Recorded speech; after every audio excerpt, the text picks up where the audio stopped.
Assalamualaikum warahmatullahi wabarakatuh. Selamat pagi, salam sejahtera bagi kita semua. Kembali lagi di Rabu pagi jam 10 di acara Instagram Live Bea Cukai Priuk. Kali ini giliran saya yang piket, Permana Putra Lesmana di episode ke-16. Kayaknya udah 16, berarti udah lebih dari 4 bulan kita berlangsung Instagram Live. Mudah-mudahan episodenya masih panjang sehingga kawan Prima yang punya topik-topik yang lain, misalnya boleh silakan DM ke Instagram kita di @beacukaipriuk, kasih saran, Mas, Mbak, Min, tolong dong minggu depan materinya ini, topiknya ini, nanti akan kita undang narasumbernya langsung. Kali ini kita akan mengundang narasumber. Kalau beberapa waktu yang lalu mungkin ya, itu kita sempat mengundang klien koordinator umum yang menangani masalah kepabeanan secara umum. Nah, kali ini kita topiknya khusus spesifik. Yang kita undang adalah klien koordinator PFPD. Langsung saja kita sambut narasumber hari ini, Mas Rizky Abdillah Hopong Siregar. Muncul di layar. Selamat pagi, Mas. Selamat pagi, Mas. Mas Permana. Ini panggilnya Mas Permana ya, Mas? Iya, harusnya saya dulu nih yang nanya narasumber, panggilnya apa ya? Oh gitu ya. Hopong aja, Mas. Hopong. Mas Hopong, siap. Iya, langsung siap, aja kalau gitu kenalan dulu coba. Mas Hopong, ya. Nama lengkapnya, kemudian nama panggilannya tadi Mas Hopong, terus sekarang ditempatkan atau ditugaskan di unit mana dan menangani apa sehari-hari? Monggo silakan Mas Hopong. Siap, Mas. Siap, Mas. Selamat pagi untuk sahabat Prima ya bilangnya. Kawan Prima. Oh, kita kawan Prima kawan. Ya. Iya. Oh ya, kawan Prima ya.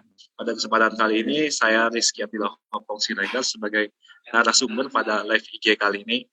Nah, saya bisa dipanggil Hopong.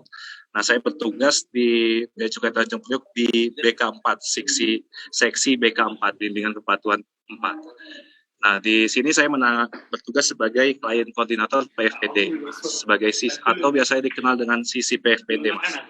Sisi PFPD ya? Ya, halo Mas Hopong. Ini sepertinya agak macet ya?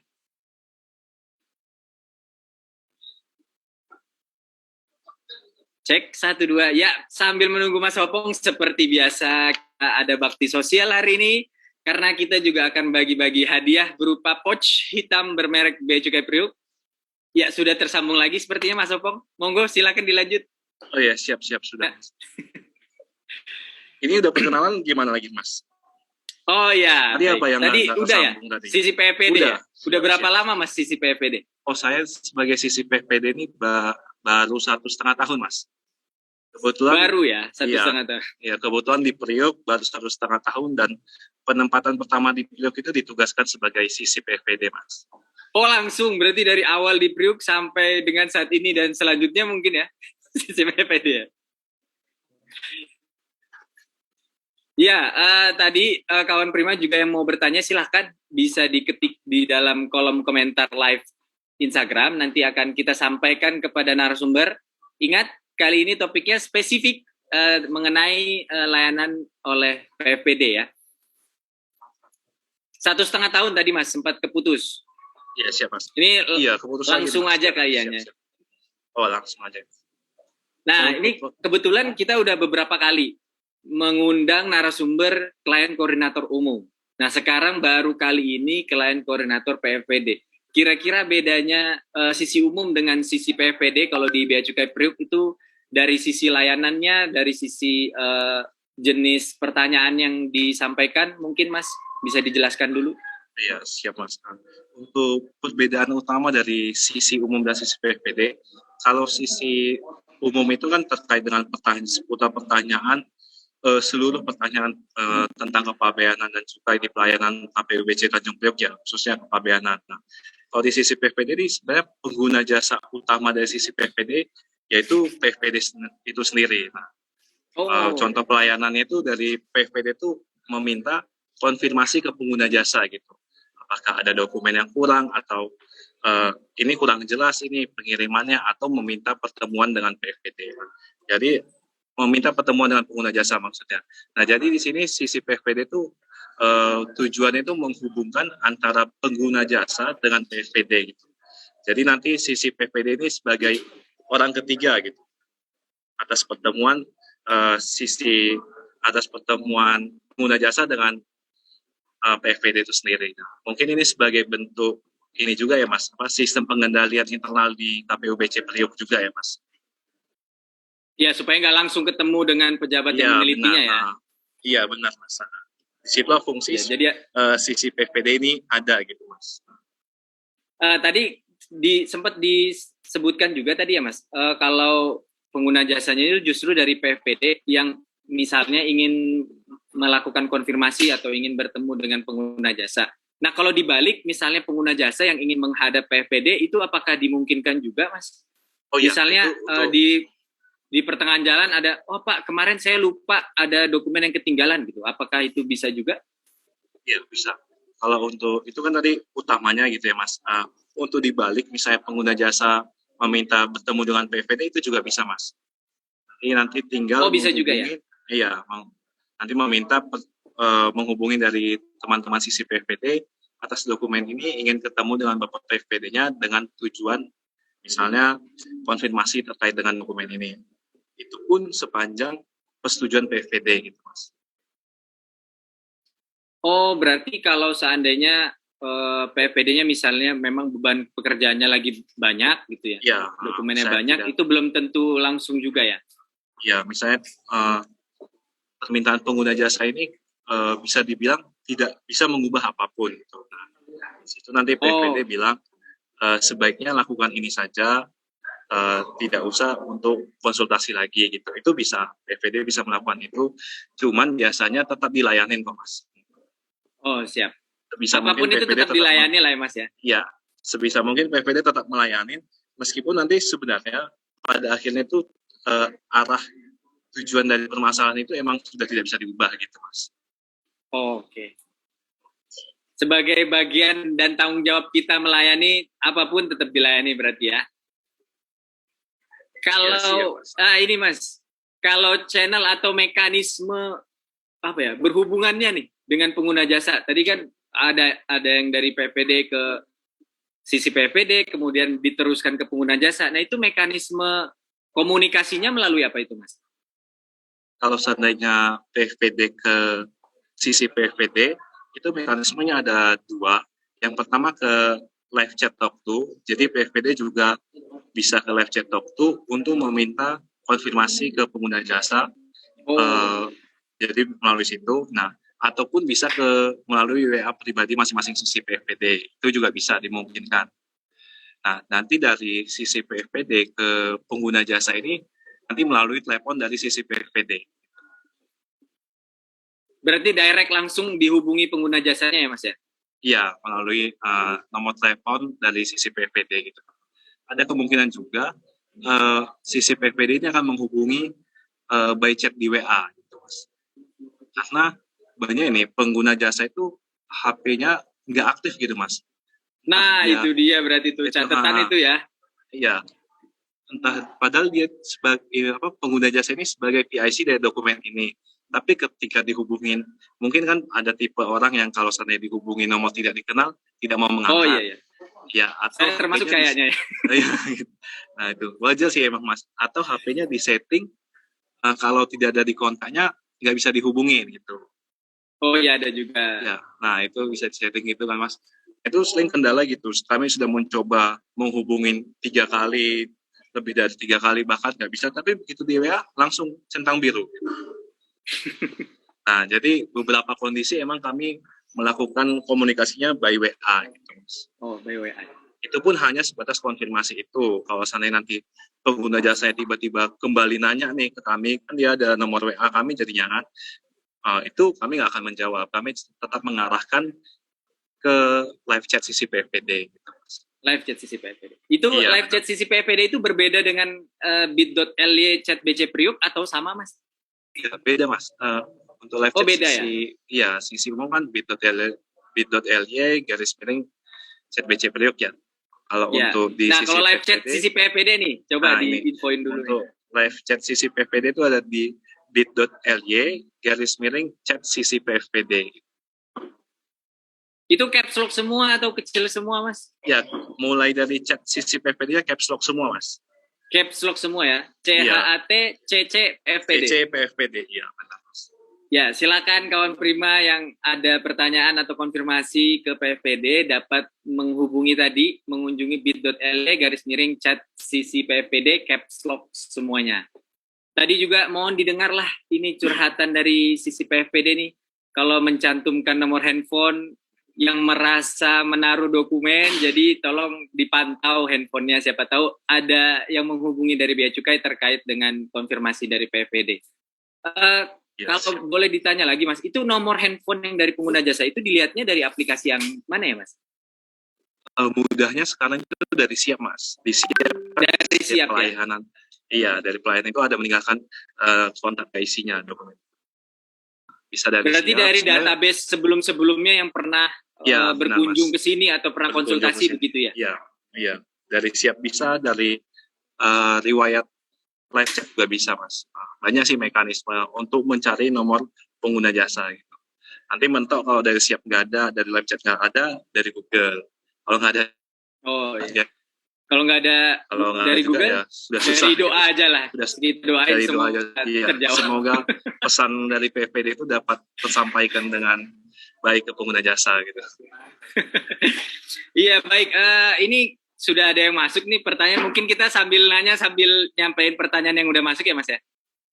Yang pertama nih udah dari tadi nih, dari @william_dewa. Pak, titip pesan untuk dibuatkan pilihan template formulir untuk pengajuan-pengajuan. Kadang banyak revisi bolak-balik karena salah struktur dokumen, Pak, help. Hahaha. Nah, ini mungkin ada komentarnya nih, masukannya terima kasih. Pak, @william_dewa. Memang selama ini kalau dari misalnya konfirmasi uraian barang misalnya atau yang lainnya itu tidak ada format khususnya ya Mas dari yang diserahkan ke PFPD. Kalau untuk format khusus tidak ada Mas. Biasanya kan itu dokumen bersifat kayak misalnya konfirmasi dari surat keterangan itu nggak ada gitu. Nah kalau misalnya revisi bolak-balik karena salah struktur dokumen ini mungkin ada beberapa pelayanan di Slim yang misalnya dia itu untuk formatnya itu bebas, tapi misalnya harus butuh data lebih rinci lagi itu mungkin ada gitu. Tapi untuk di sisi PFPD sendiri, sepertinya ini untuk pertanyaan ke sisi PFPD ini lebih untuk template formulirnya bebas sih, Mas. Gak ada patokan khusus gitu. Template-nya bebas, tapi ya, tapi misalnya ini juga belum jelas juga ini ya, Mas. Pelayanan apa gini, jadi kita nggak bisa ini ya. Mungkin bisa ditambah @william_dewa Pak, mohon izin mungkin bisa disampaikan yang template formulir untuk apa misalnya Pak, entah itu konfirmasi uraian barang atau NPD ya misalnya atau yang lainnya mungkin bisa ditambahin informasinya di komentar ya. Terima kasih masukannya Pak. Ya, kalau dari isi template Mas, kira-kira yang wajib dicantumkan pada saat memberikan konfirmasi ke PFPD itu informasi apa saja? Per dokumen mungkin ya? Beda-beda ya? Misalnya kalau seandainya formulir surat keterangan konfirmasi uraian barang gitu ya Mas? Iya. Nah itu paling utama itu ya tentunya ini tanda tangan dari si direktur ataupun yang paling tinggi lah jabatannya itu paling utama karena kan itu untuk mensahkan dokumen itu gitu ya Mas. Oh iya. Ya biar ada pertanggungjawaban. Nah yang kedua itu baru untuk isinya kalau bisa data-datanya itu sesuai dan lengkap gitu yang dimintakan apa yang dijelaskan di dokumen itu juga sesuai dengan apa yang dimintakan gitu. Format khusus sih untuk pelayanan di PFPD itu nggak ada sih sebenarnya Mas. Sepanjang yang saya tahu ya, tapi kalau ini kan template formulir pengajuan itu kan pengajuan di PU kan banyak ya Mas. Oh iya, mungkin nanti bisa lebih spesifik ya. Iya masih kurang. Kalau bentuk konfirmasinya dari PFPD biasanya dicantumin atau enggak Mas? Misalnya PFPD butuh informasi ABCD gitu misalnya. Apakah itu dicantumin juga pada saat PFPD minta konfirmasi? Nah kalau konfirmasi PFPD itu yang pertama itu terkait dengan uraian barang. Bisa melalui sistem CESA itu menerbitkan NPD nota permintaan dokumen. Apakah itu terkait dengan uraian barangnya ataupun ada dokumen-dokumen yang diperlukan PFPD. Nah, itu by system gitu, Mas.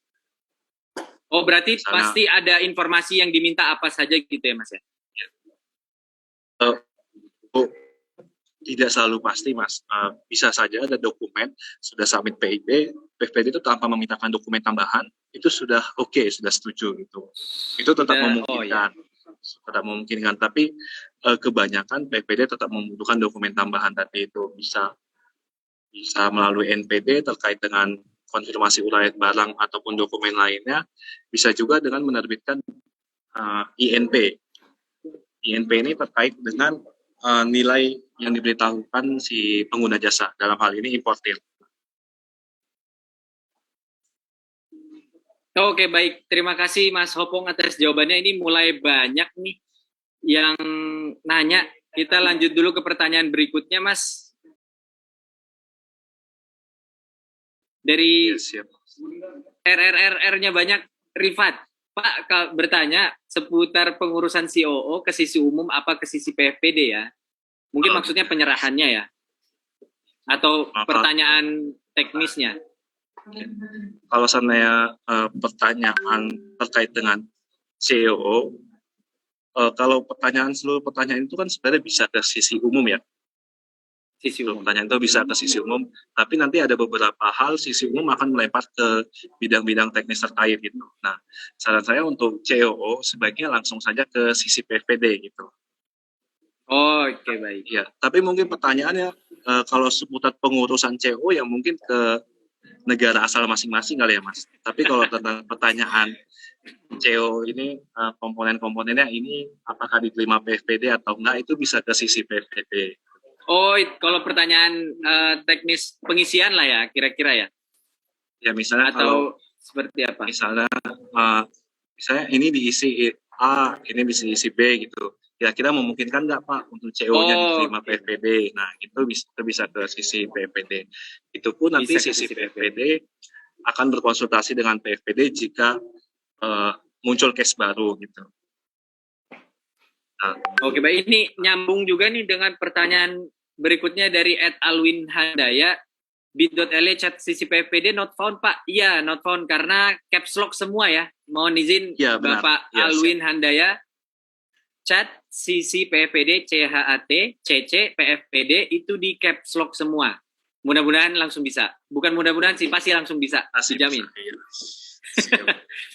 Itu khusus pertanyaan atau konsultasi dan konfirmasi mengenai sisi PFPD ya. Kalau pertanyaan seputar kepabeanan secara umum, silakan ke chat BC Priuk, bit.ly/chat BC Priuk. Kita lanjut lagi, ada pertanyaan berikutnya udah mulai banyak. Ini ada yang nanya lagi nih Mas, bedanya sisi PFPD dengan sisi umum apa ya? Mungkin bisa dijelaskan singkat lagi deh Mas. Secara spesifik. Ya, diulangi lagi. Nah,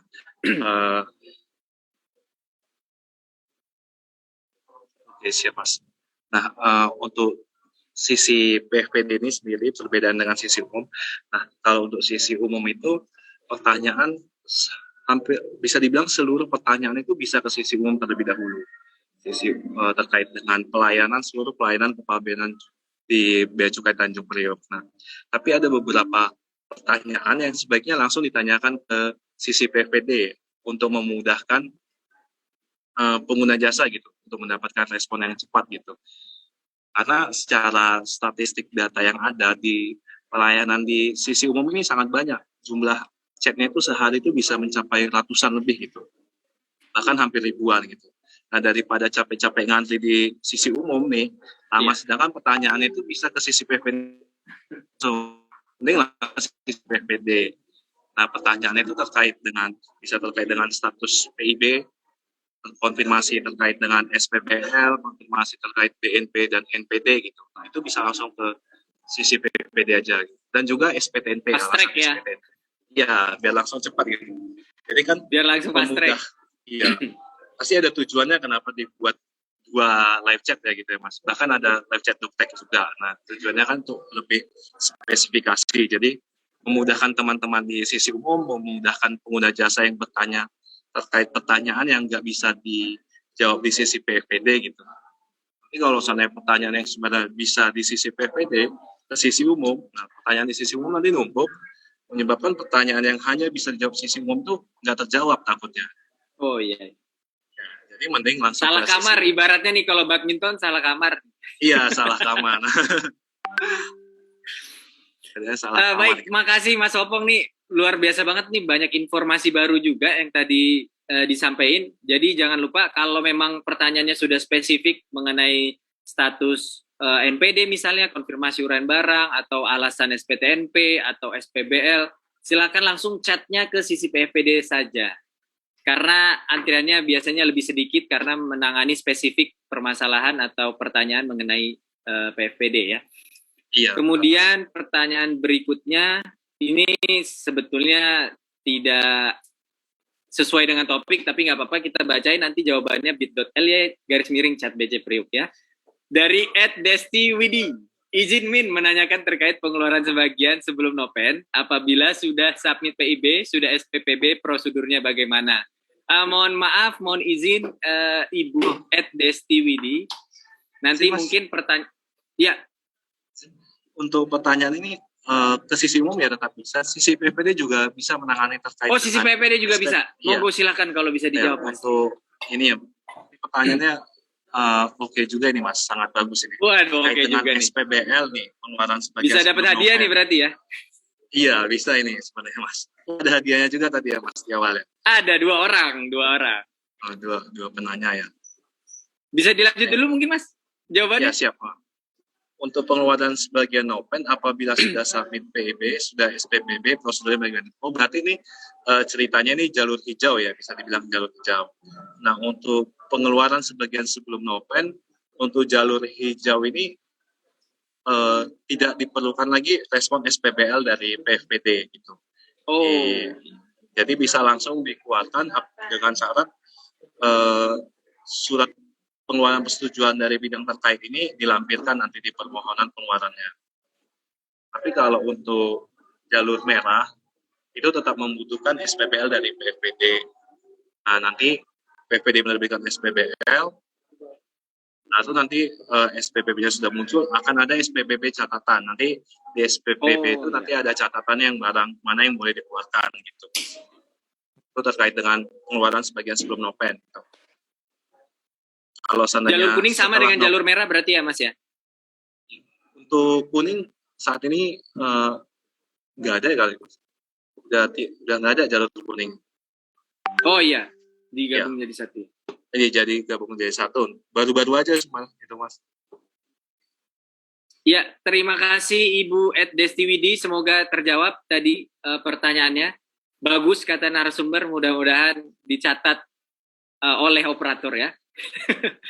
Kita lanjut ke pertanyaan berikutnya @jkt_boy. Kalau import regulation chemical yang ada Lartas, apakah bisa bertanya ke PFPD dulu sebelum ke departemen terkait lain?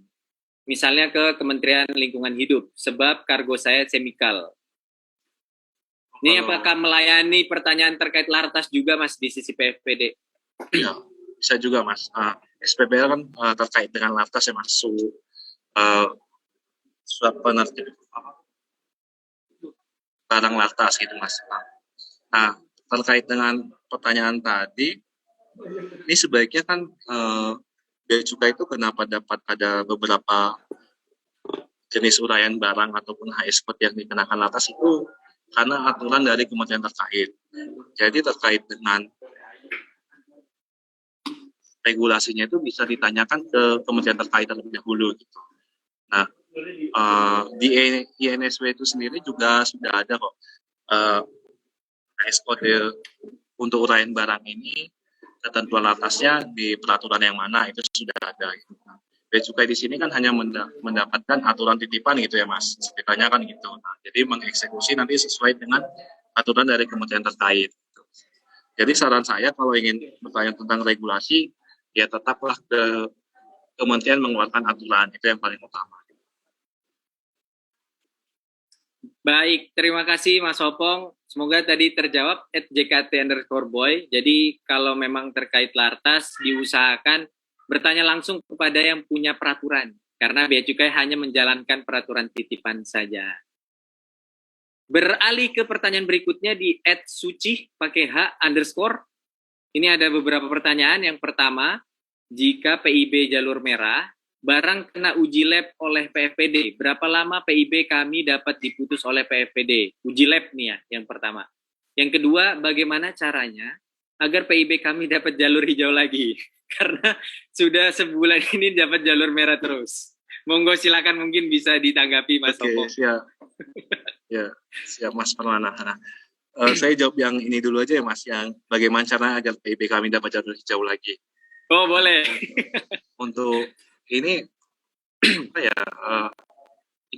Untuk penentuan jalur itu kan by system. Nah, by system ini ada seperti manajemen resikonya gitu ya Mas.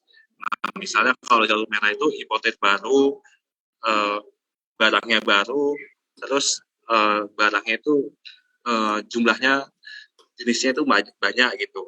Misalnya antara jenis yang satu dan yang satu itu tidak berkesinambungan, itu bisa jadi salah satu alasan kenapa dikenakan jalur merah. Dan sama yang paling penting itu tingkat kepatuhan dari importer itu sendiri.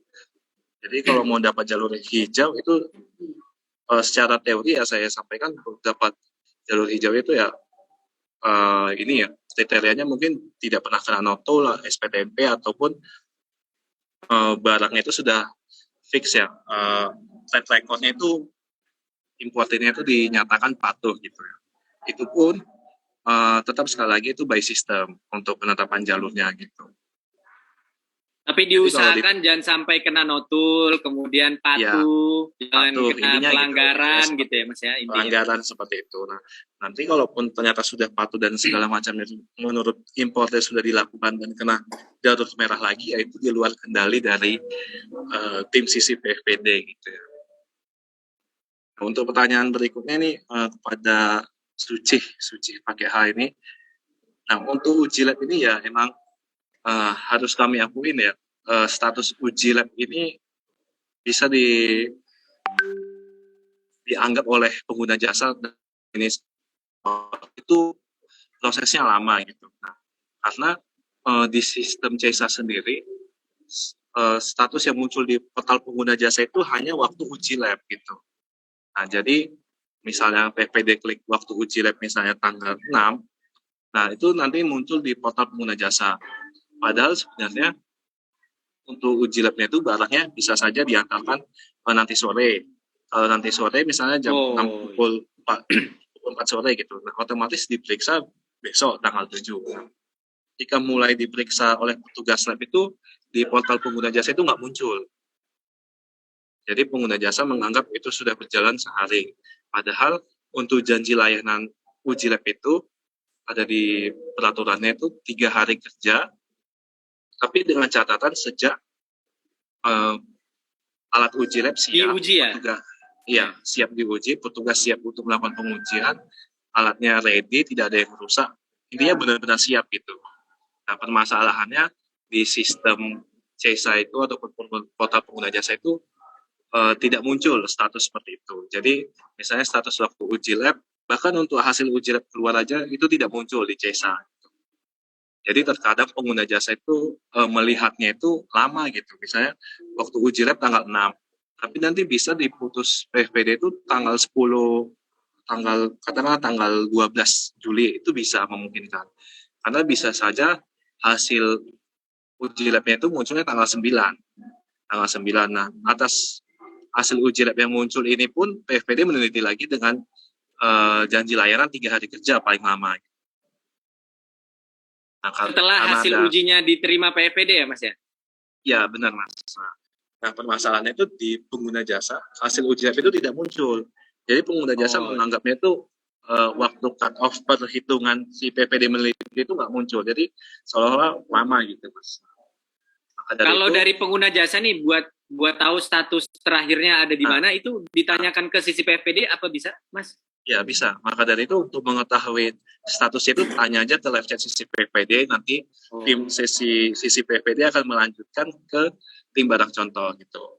Tim Barcon kami menyadari bersama tim Barcon menyadari bahwa di sistem itu tidak diakomodir, jadi kami membuka kesepakatan dan ini dari sisi PPD bisa menerima pertanyaan itu dari pengguna jasa, Nah, kami meneruskan ke tim Barcon. Kami sudah ada grup WA-nya sehingga pengguna jasa dapat kepastian statusnya ini kapan gitu.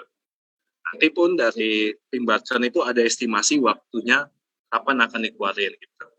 Oh, ada estimasinya juga ya. Iya.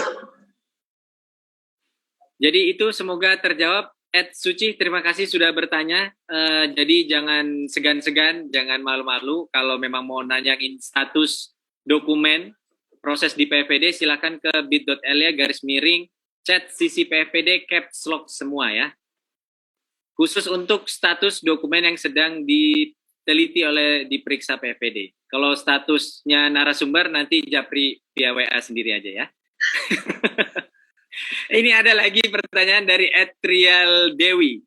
Jika dokumen merah dan telah selesai periksa fisik dan sudah pemeriksaan dokumen, itu berapa lama prosesnya ya Pak?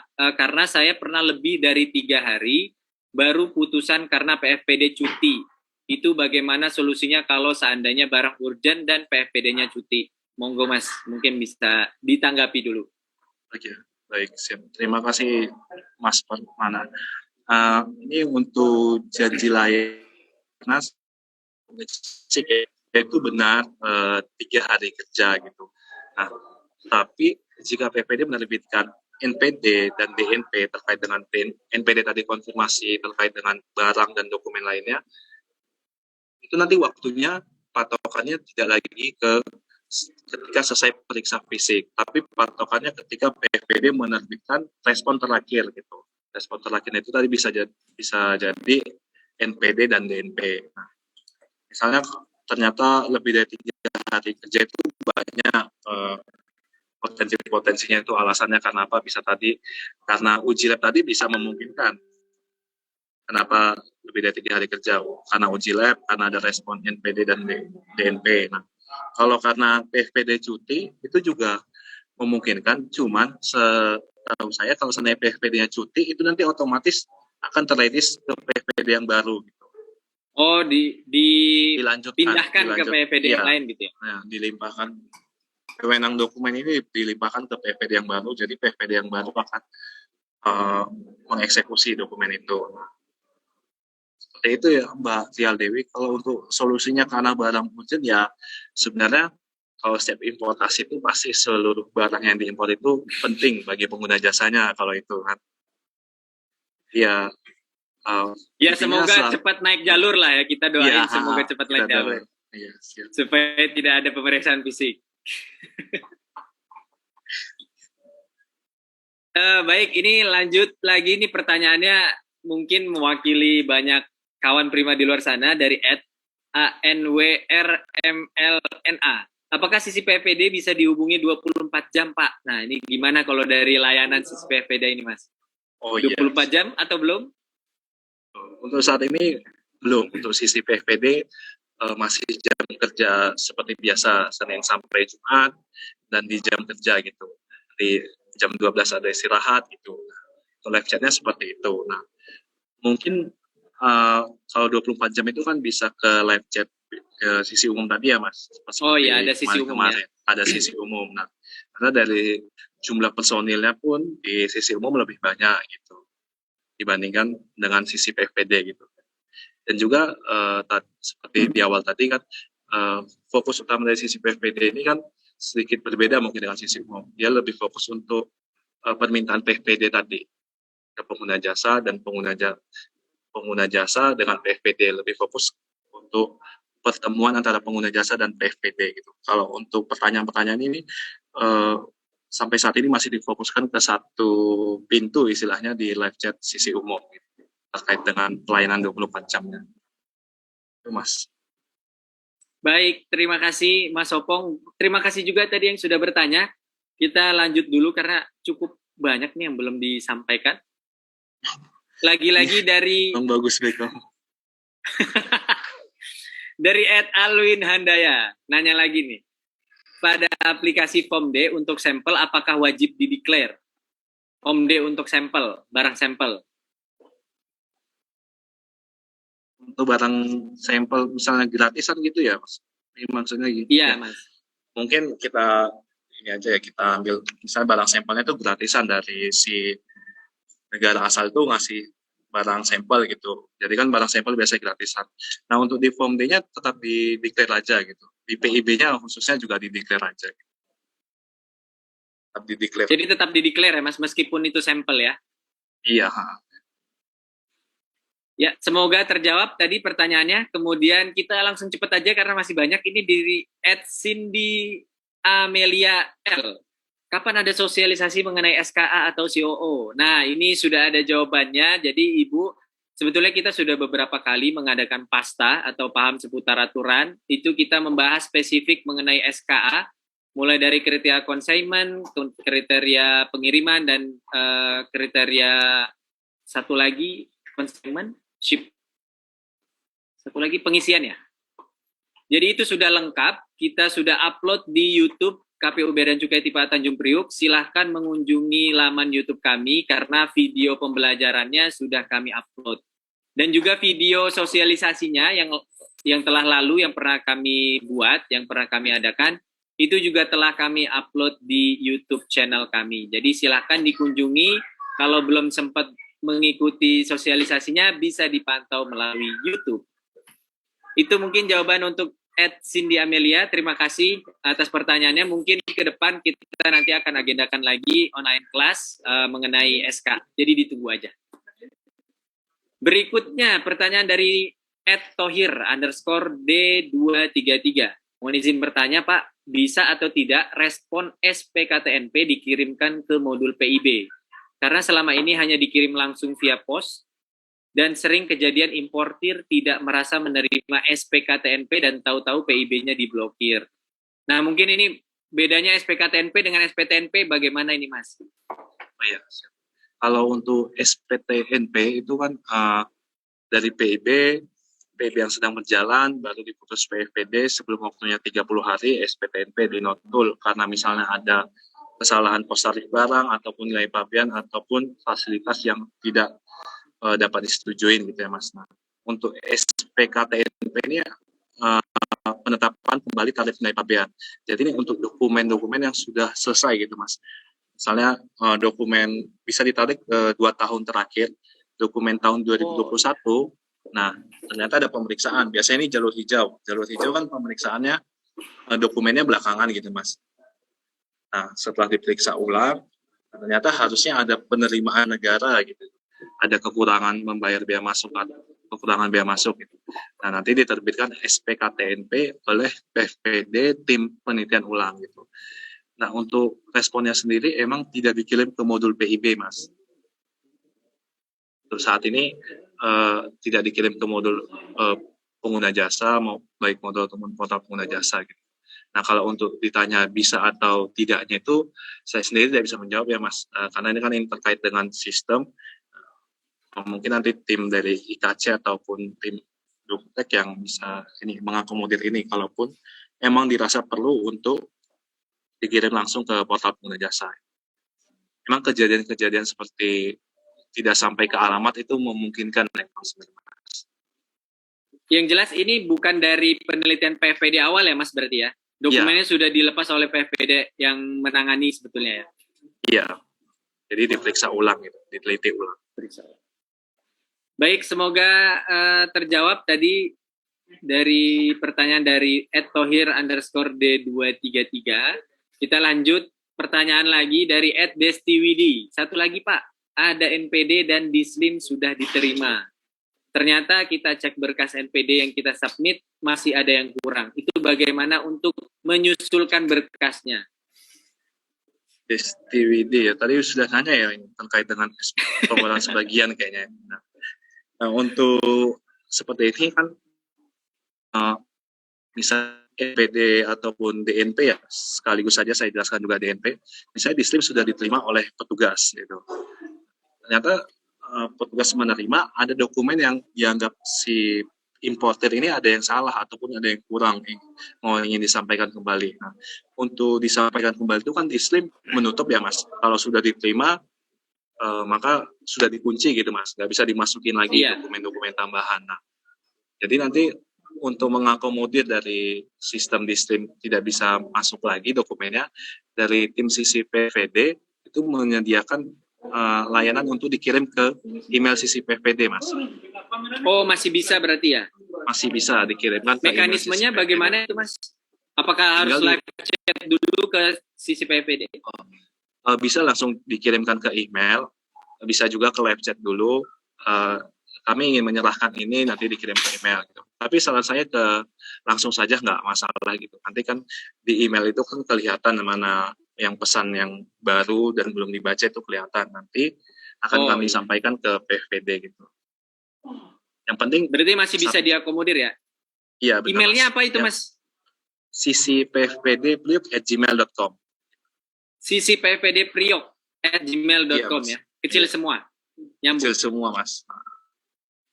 Ya, jadi kalau seandainya di Slim sudah terlanjur tertutup dokumennya dan masih ada yang ingin diserahkan, silakan bisa dikirimkan melalui email dokumen yang tertinggal atau yang ingin disusulkan di alamat sisipvdpriok@gmail.com. Iya. Yang penting ini aja, Mas. Di subjeknya itu jelas gitu. PIB berapa, subjeknya ya? Siapa. Iya, biar nanti nopennya importir. Iya, sampai ke PVD terkait itu. Baik, terima kasih tadi pertanyaannya. Kita lanjut dari @down2s. Jika nomor COO berbeda yang dimasukkan ke PIB, yang mana nomor COO sudah direvisi oleh negara asal, apakah pasti akan dinotul atau mungkinkah diberikan solusi agar tidak kena notul? Jadi ada revisi nomor ya ini ya? Iya, revisi nomor. Nah, terkait dengan COO, ini kan COO perjanjian antar negara gitu ya, Mas. Nah, harusnya dia dikenakan biaya masuk, tapi bisa gratis. Gitu. Bisa biaya masuknya 0% gitu. Yang namanya fasilitas kan berarti keuntungan ya bagi pengguna jasa. Tentunya di fasilitas ini ada aturan-aturannya gitu, agar kita dapat fasilitasnya. Nah, kalau seandainya nomor CO-nya ternyata berbeda dengan yang dimasukkan di PIB, normalnya itu otomatis akan dinotul oleh PFPD gitu. Karena misalnya perizinan COO-nya yang harusnya dapatkan fasilitas nomornya A, ternyata yang dicantumkan di PIB B gitu. Itu bisa untuk solusinya bisa dilakukan perbaikan data PIB gitu. Misalnya ternyata yang salah di PIB-nya gitu. Nah, kalau ternyata yang salah di CO-nya, revisi CO ke negara asal gitu. Oh, direvisi ya? Iya, revisi saja CO-nya ke negara asal sesuaikan dengan PIB yang disubmit gitu. Atau bisa lakukan pembatalan PIB juga bisa kalau seandainya emang importernya mau gitu. Yang tadi itu dibatalkan ya. Dan kalau belum diputus masih bisa ya, Mas ya?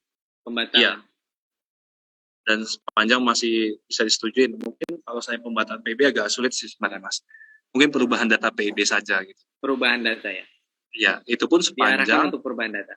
Ya, sepanjang belum dikosong ya.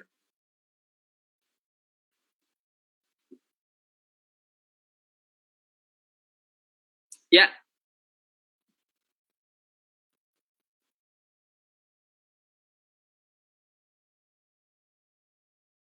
Bagaimana, Mas Opong? Apakah suara saya terdengar? Terdengar, Mas, terdengar. Oh iya. Itu tadi mungkin jawabannya dari pertanyaan @don2s. Semoga terjawab, bisa menggunakan mekanisme perbaikan data juga.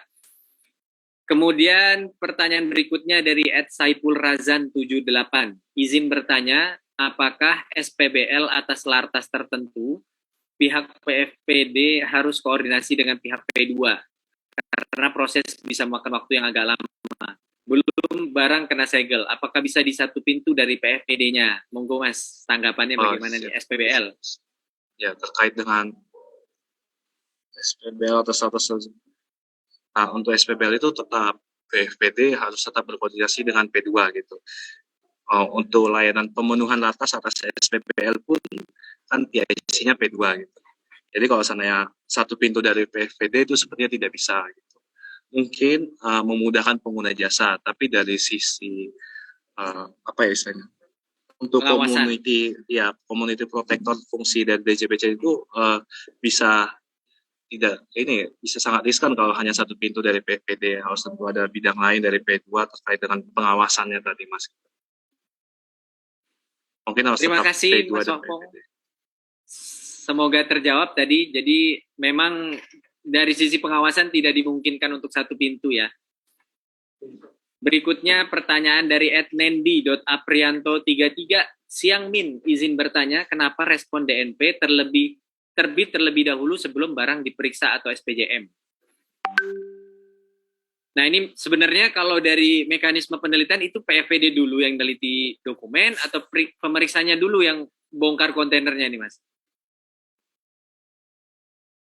Untuk normalnya pemeriksanya dulu bongkar kontainernya gitu. Nah tapi kalau seandainya DNP terlebih dahulu sebelum barang diperiksa itu memungkinkan Mas. Ini kejadiannya ya sama seperti pengajuan lab gitu. Nah tujuan PFPD apa DNP-nya ini diterbitkan sebelum dilakukan pemeriksaan fisik barang, ini sebenarnya tujuannya untuk menguntungkan pengguna jasa sebenarnya, menguntungkan importir. Jadi ketika periksa fisik tanggal 6, misalnya tanggal hari ini, PFPD langsung menerbitkan DNP tanggal 6. Jadi nanti hasil pemeriksaan fisik muncul di tanggal 7, DNP tadi kan di tanggal 6 pengguna jasa sudah tahu ini ada DNP. Iya. Dan pengguna jasa submit lebih di tanggal cepat 7 prosesnya. juga. Nah, jadi otomatis lebih cepat gitu. Sebenarnya ini menguntungkan dari sisi importir ya sebenarnya. Gitu. Berarti jangan khawatir karena itu justru menguntungkan importir ya. Iya. Karena si PVD sudah yakin benar nih butuh tambahan dokumen terkait dengan nilai-nilai transaksinya gitu. Baik, terima kasih Mas Opong. Ini masih ada beberapa lagi, kita habisin dulu nih pertanyaan yang sudah masuk. Berikutnya dari @dimas aditya suryadi. Halo Kak, boleh dipaparkan untuk faktor apa saja yang bisa menyebabkan timbulnya SPTNP dan diatur dalam PMK berapa? Notol nih Mas. Iya, terkait dengan notol. Terkait dengan notol itu ini Mas, penyebab timbulnya di notol itu kan ada 4 komponen terkait dengan jumlah barang. Apabila jumlah yang dengan kenyataan diperiksa fisik ternyata nyatakan selisih lebih. Gitu. Nah, berikutnya itu ada terkait dengan jenis barangnya juga seperti itu apabila ada perbedaan. Jadi kan kalau jenis barang perbedaan menyebabkan perubahan ketika pos tarif barangnya, HS code-nya berubah. Iya, HS code-nya berubah, maka menyebabkan tambah kekurangan biaya masuk apabila ketika pos tarif berubah ternyata biaya masuknya berubah juga gitu Mas. Nah, yang terakhir itu terkait dengan nilai pabeannya sendiri Mas.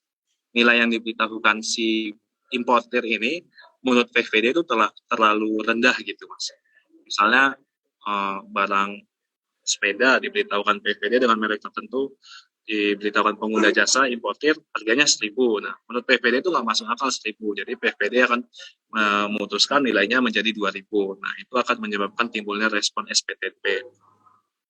Nah, untuk diatur dalam PMK berapanya ini PMK terkait dengan ini ya pemeriksaan impor pada umumnya gitu Mas. Tidak ada khususnya untuk SPTNP bagaimana. Baik, semoga terjawab tadi pertanyaan dari @dimas aditya suryadi. Terima kasih sudah bertanya. Kemudian lanjut lagi dari @rhmdprst. Ini nggak ada huruf vokalnya nih, susah juga nyebutnya nih. Halo Pak, untuk tanggal ETD pada estimated time departure ya, pada SKA dan BL berbeda, namun responnya SPPB.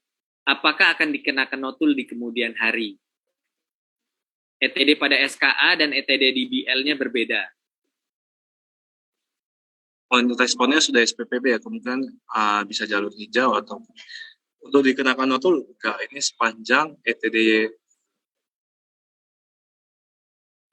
itu di kolom 3 ya kalau saya nggak salah.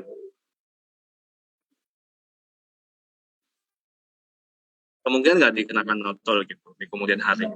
Nanti untuk lebih pastinya ini bisa ke live chat sisi PPD aja biar dicek langsung dokumen antara SKA dan BL-nya gitu. Oh iya, biar langsung dicocokkan gitu ya SKA-nya dicocokkan dan BL. aja. Baik, semoga terjawab tadi pertanyaannya dari RHM DPR ST. Kemudian berikutnya pertanyaan dari Amelia Ulfa. Apakah jika terkena SPKTNP, importir selalu menerima surat tindak lanjut hasil penelitian ulang dari Bea Cukai?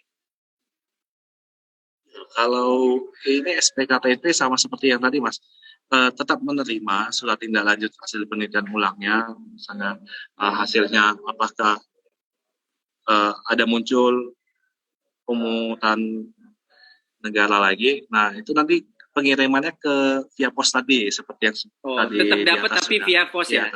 Iya, kelemahannya itu mungkin Amelia ini pernah ada harusnya SPKTNP tapi nggak dapat gitu, nggak nyampe posnya gitu. Apakah alamat yang database itu telah berubah atau bagaimana, saya kurang tahu juga. Ini tindak lanjutnya tetap dapat. Tindak lanjutnya tetap dapat, jadi bagi importir juga kalau seandainya ada perubahan alamat, mohon segera dilakukan perubahan supaya kalau ada tagihan, contohnya SPKTNP itu bisa terkirim langsung dan tidak terlambat melakukan pembayaran. Karena nanti pasti akan diblokir kalau belum bayar atau telat bayar ya Mas ya. Ini ada satu pertanyaan terakhir, pas juga karena kita sebentar lagi usai sesuai jamnya. Pertanyaan terakhir dari email dadinar3108, mau tanya origin kriteria pada form E, itu ditulis per item atau bisa per package. Misalnya, impor mesin dan spare partnya itu satu bundle, apakah boleh kriteria originnya satu saja? Mungkin bisa ditanggapi atau dijawab, Mas?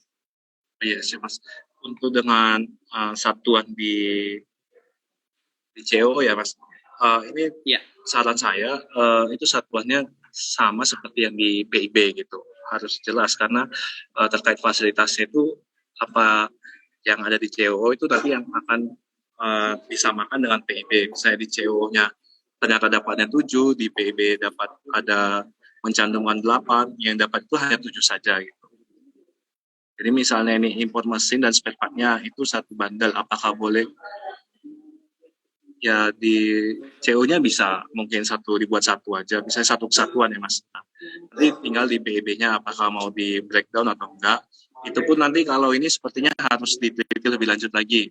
Nanti PPD juga akan memintakan dokumen-dokumen tambahan gitu terkait dengan mesinnya ini dan spare part-nya itu yang rinciannya itu gimana gitu, detail packing list-nya gitu mempengaruhi nanti. Itu Mas. Baik, kalau terima kasih. Untuk pertanyaan Imelda saat ini seperti itu Mas. Oh ya, terima kasih Mas Opong atas pertanyaannya. Sayang sekali waktu juga yang memisahkan kita. Terima kasih juga kawan Prima yang sudah tidak bosan-bosannya memantau Rabu pagi jam 10 sampai dengan jam 11 Instagram Live Bea Cukai Priuk. Sekarang saatnya pengumuman 2 orang yang beruntung mendapatkan merchandise, namun sebelumnya izinkan saya mengingatkan pesan dari operator bahwasannya kami Bea Cukai Priuk mohon dukungannya untuk menerapkan sistem manajemen anti penyuapan ISO 37001, sehingga kami mohon bantuannya, kami mohon sinerginya dari kawan Prima semua bahwa jangan mencoba memberikan sesuatu kepada pegawai kami dalam memberikan pelayanan, dan begitu juga sebaliknya jika ada pegawai kami yang meminta imbalan atau dalam bentuk apapun terhadap pelayanan yang diberikan, silahkan dilaporkan ke unit kepatuhan internal kami karena kita sudah menerapkan sistem manajemen anti penyuapan. Dan juga mohon dukungannya untuk mendapatkan predikat wilayah birokrasi bersih dan melayani. Kami mohon dukungannya juga kepada kawan Prima. Semoga Bea Cukai Priuk segera mendapat predikat WBBM. Dan juga saat ini kita telah mengimplementasikan pengaruh utamaan gender. Sudah kesetaraan gender sudah dijunjung tinggi di Bea Cukai Priuk. Contohnya sudah ada pemeriksa fisik wanita, kemudian sudah ramah, kantor kami sudah ramah dikunjungi oleh berbagai kalangan termasuk mohon maaf kaum difabel. Mungkin itu tadi sekilas info dari titipan pesan operator, dan saatnya saya akan mengumumkan yang berhak mendapatkan hadiah ini. Pouch berwarna hitam, tulisannya putih, bermerek Bea Cukai Priuk. Yang beruntung pada hari ini selamat kami ucapkan kepada yang pertama @suciha_. Selamat @suciha, Anda berhak mendapatkan pouch ini. mohon maaf. Coach ini dan nanti ada apa? Ada seminar kit lainnya yang kami kirimkan. Kemudian yang kedua adalah @down.2s. Selamat @down.2s dan juga Suci H pakai underscore. Anda berhak mendapatkan pouch hitam ini dan juga seminar kit yang nanti akan dikirimkan ke depan pintu gerbang Bapak Ibu masing-masing. Jadi jangan lupa follow dulu @beacukai_priuk dan DM admin kami, sebutkan nama lengkap, kemudian nomor telepon atau nomor handphone yang bisa dihubungi, dan alamat lengkap, karena nanti akan kami kirimkan via pos. Semoga segera diterima hadiahnya. Terima kasih atas segala perhatiannya. Terima kasih juga Mas Hopong sudah berkenan menjadi narasumber. Jangan bosan-bosan kalau nanti diundang lagi. Dan bagi kawan Prima yang punya ide atau saran atau usul topik pembahasan Instagram Live, jangan bosan-bosan, jangan sungkan-sungkan, silakan DM aja admin kami. Min, minggu depan tolong narasumnya ini, nanti kita coba agendakan. Terima kasih, saya Permana dan narasumber siapa, Mas? Mas Hopong, Mas. Mas Hopong mau undur diri dari Instagram Live episode ke-16. Terima kasih atas segala perhatiannya dan mohon maaf dengan segala kekurangan yang ada. Sampai jumpa di episode 17. Assalamualaikum warahmatullahi wabarakatuh. Selamat siang, salam sejahtera bagi kita semua. Waalaikumsalam. Terima kasih semuanya. Terima kasih Mas Hopong. Halo kawan Prima, mau ngasih info penipuan mengatasnamakan bea cukai. Kali ini modus penipuan lelang barang ekspor. Oh, dua. Harus selalu waspada ya dengan tawaran-tawaran menggiurkan. Modus pelaku biasanya menawarkan melalui beberapa saluran, di antaranya media sosial, WhatsApp group, atau SMS berantai dengan embel-embel barang sitaan atau barang lelang bea cukai agar calon korban semakin tergiur. Seperti modus kali ini, pelaku menyertai tawaran lelangnya dengan surat izin lelang palsu, foto barang, bahkan kartu identitas dan KTP atas nama pejabat. Tentunya ini semua palsu dan melanggar hukum ya. Biasanya, calon korban kemudian akan diminta untuk transfer uang ke rekening pribadi yang kadang disamarkan menjadi rekening bendahara lelang. Jika ada kejadian serupa, kami himbau untuk selalu waspada dan ikuti info lelang resmi pada halaman berikut ini. Dikasih info, Mas. Waspada penipuan. Konfirmasikan informasi kamu melalui 15225 atau tautan berikut ini.